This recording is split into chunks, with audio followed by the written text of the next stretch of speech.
সময়ের সাথে সাথে মানুষের মধ্যেও বদল ঘটে, আর এই বদলে সম্পর্কের ভীষণভাবে ক্ষতি হয়। যে তোমার সাথে আগে অনেক ভালো সম্পর্কে জড়িত ছিল, এখন সে তোমাকে সহ্য পর্যন্ত করতে পারে না। আর যে তোমাকে আগে কোনোদিন কোনো একটা কথা বলেনি, সে তোমার সাথে বন্ধুত্বে জড়িত হয়েছে। আর এটাই আমাদের সমাজের নিয়ম। শুভ সকাল সকলকে। আমার ছোট্ট সংসার চ্যানেলে সবাইকে জানাই অনেক অনেক স্বাগত। আমি সোমা। তোমরা কেমন আছো? আশা করছি ভালো আছো। আমি ভালো আছি। আজ আবারও চলে এলাম তোমাদের সামনে নতুন ভিডিও নিয়ে। আজ হলো শুক্রবার। ব্লগটা সেই জন্য ভোর থেকেই শুরু করলাম। সকালে সব কাজ করে চলে এলাম ছাদে একটু শরীরচর্চা করে নেওয়ার জন্য। আর আকাশটা দেখো কত পরিষ্কার, আর ঘড়িতে তখন বাজে 6টা। আমার আগের ভিডিওতে সবাই অনেক সুন্দর সুন্দর কমেন্ট করেছো। মৌসুমী দিদিভাই বলেছো, এই গাছটার কি নাম আমি জানি না। এই গাছটার লজ্জাবতী গাছ দিদিভাই। গাছটা লাগাইনি, কিন্তু কেমন করে হয়ে গেছে নিজে নিজেই। ভিলেজ লাইফ থেকে বলেছো লজ্জাবতী গাছটা আমাদের বাড়িতে আছে। তাই দিদিভাই তোমাদের বাড়িতেও আছে? এস বর্মন বলেছো, দিদিভাই ভালো থেকো, ধন্যবাদ তোমাকে। লক্ষ্মী পাঞ্জা বলেছো, সময় করে চলে এলাম তোমার পরিবারে।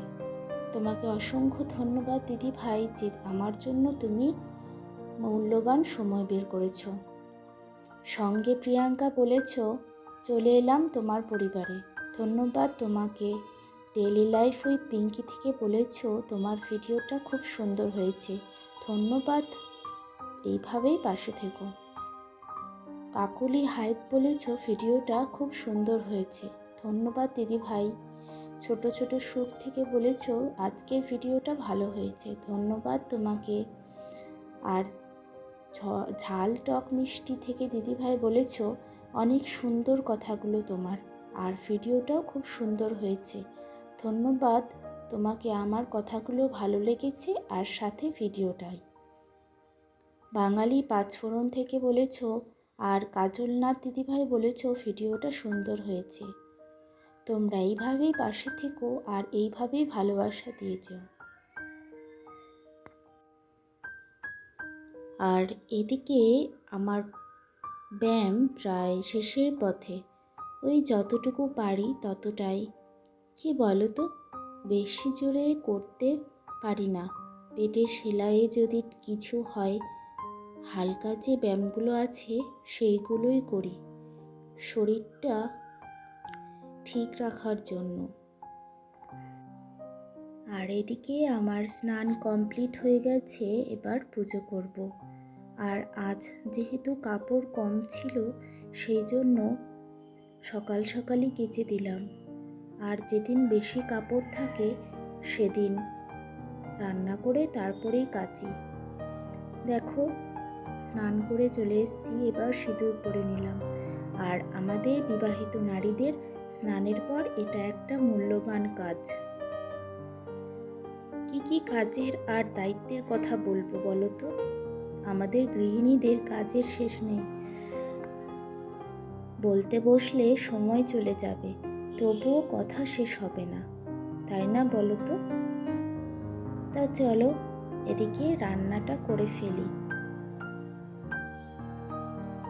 রান্নাটা করব, তার আগে ছেলেকে ম্যাগি করে দিতে হবে। আর এদিকে দেখো, আমি গুঁড়ো সিঁদুর দিয়ে সিঁদুরটা পরেছি, আর টিপটা পরেছি লিকুইড সিঁদুর দিয়ে। কি বলো তো, সবসময় তো আর টিপ পাতা সেই হয় যেগুলো, সেগুলো তো পরা সম্ভব না। চলো এদিকে ছেলেকে এদিকে ম্যাগিটা বানিয়ে দিলাম। আর আজকে সকালে বর এনেছে মাংস, খাসির মাংস রান্না হবে। আর আমাদের জন্য মাংস হবে যেহেতু, আর শ্বশুরমশাই তো মাংস খান না, সেই জন্য তাকে সজনের একটু পাতলা করে ঝোল করে দেব, আর ভাতে আলু সেদ্ধ দেব। এদিকে দেখো কড়াতে তেল গরম হয়ে গেছে, পেঁয়াজটা দিয়ে দিলাম। পেঁয়াজটা এদিকে লাল করে ভাজা হয়ে গেলে সজনেটা দিয়ে দেব। সজনেটা চাপিয়ে দিয়ে ততক্ষণে আমি এদিকে করলাগুলো কেটে নিচ্ছি। করলাগুলো দেখো প্রথমে কাটতেই একটা পোকা বেরোলো। করলা ভাজাটা করব আর তার সাথে মাংস। এদিকে দেখো সজনেটা আমার 50% হয়ে গেছে, আর একটু হলেই হয়ে যাবে। দেখো মাংসটা এবার ধুয়ে নেব। আজকে না অনেকটা পরিমাণে তেল এনেছে, চর্বি যেটা বলে। আমার তো গরম গরম ভীষণ ভালো লাগে খেতে। তোমাদের কাদের কাদের ভালো লাগে কমেন্টে অবশ্যই বলো। এদিকে আমি মাংসটা ধুয়ে নেব, আলুগুলো কেটে নিয়েছি। এবার পেঁয়াজ রসুন আদাগুলো কেটে নিলেই হবে। যেহেতু খুব গরম, সজনেটা না একটু পাতলা করেই ঝোল করব। আর এদিকে দেখো আমি পেঁয়াজগুলো কেটে নিচ্ছি। আমি শুনেছি পেঁয়াজের খোসা ছাড়িয়ে ধুয়ে কেটে রান্নাতে দিলে নাকি বেশি স্বাদ হয়। তোমরা কেমন করে রান্না করো কমেন্টে বলো তো। আমি তো এইভাবেই রান্না করি, আর আমার কিন্তু এভাবে রান্না করতে ভালো লাগে। কারণ হচ্ছে পেঁয়াজটা ভালো করে ধোয়াও যাচ্ছে, আর কাটার পর ধুতেও হচ্ছে না। আমি দেখো মাংসের জন্য এদিকে পেঁয়াজের খোসাগুলো ছাড়িয়ে নিয়ে ধুয়ে নিয়েছি। এবার ভালো করে কেটে নেব। ততক্ষণে ওদিকে আমার করলা ভাজাটাও হয়ে গেল। কি বলো তো, তাড়াতাড়ি সবসময় রান্না করার চেষ্টা করি। ছোট বাচ্চা থাকে তো কখন খিদে পাবে, তাদের অতটাও তো বেশি আমাদের মতো থাকতে পারে না খিদেই। অল্প একটু খিদে পেলেই তখন কাঁদতে থাকবে। আমার এদিকে দেখো করলাটা আস্তে আস্তে মোটামুটি ভাজা হয়ে যাচ্ছে। তোমাদের কাদের কাদের করলা খেতে ভালো লাগে কমেন্টে বলো তো। আমার তো তেতো তেতো করে ভীষণ ভালো লাগে। কখনো যদি জ্বর হয়, করলা যদি খেও, তাহলে তোমার ভাতের খাওয়ার কোনো সমস্যা হবে না। কারণ হচ্ছে করলা ভাজার তেঁতোটা আমাদের স্বাস্থ্যের পক্ষে ভীষণ উপকারী। এদিকে দেখো মাংসের জন্য পেঁয়াজ রসুন আদা সব কেটে নিয়েছি। আর এদিকে বরের কাণ্ড দেখো, কলা পাতা কেটে এনেছে। বলছে যে মাংস ভাত খাবো যেহেতু কলা পাতায় খাবো। আর তোমরা বুঝতেই পারছো কেমন মাংস ভাতে খাওয়ার আনন্দ। আর এদিকে দেখো আমার রান্না কমপ্লিট। চলো তাহলে খেয়ে নেওয়া যাক। আজকের ভিডিওটা কেমন লাগলো তোমরা কমেন্ট করে অবশ্যই বলো, আর ভালো লাগলে সাবস্ক্রাইব করে পাশে থেকো। আজ তাহলে আসি, দেখা হচ্ছে অন্যদিন নতুন ভিডিওর সাথে।